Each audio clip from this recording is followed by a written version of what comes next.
ना टिके कहतु प्रतिमा महाराणा घर नयागढ़ पंचायत चंडीबस्त गाँ मांकपल्ली। अनुभूति पाई जगन्नाथ अनुभव ठाकुर कौन कौ दिन पाइले 2025 मे मास मंगलवार तारिख दिन मो ज्वाईं देह सीरीयस थिला बड़ ज्वाईं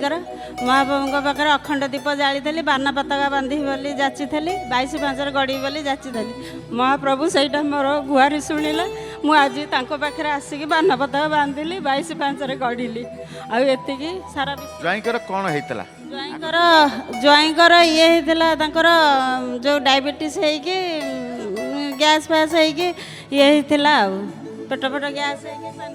निश्चित कहार गोटे किसी असुविधा हेले पुणी ज्वाईं कथा कहते शाशु माँ को शाशु निजे जगन्नाथ को डाकी दुख शुणी निजर जीवन भितर निजर अनुभूति अच्छी जीवन भर अनुभूति किसी ना महाप्रभु भल रखते आ गोटे अच्छी भगवान पाखे ज्वाईं कथा तो शुणिले भगवान से आशाटा भी आज अच्छी मुंडिया मारिकी कहीकि जाइए भगवान भी सहीटा मोर शुणे बोली मोर आशा केबे आसंतु पुरी आपण कहले मु आसी 2024 रे हाँ परदिन आज्ञा आमे जानि हौ आप तो जय जगन्नाथ टीवी देखती से ज्वाईं कथा कही आरथरक पुणे आज भी से ज्वाईं कथा धन्यवाद देवी आपको जय जगन्नाथ।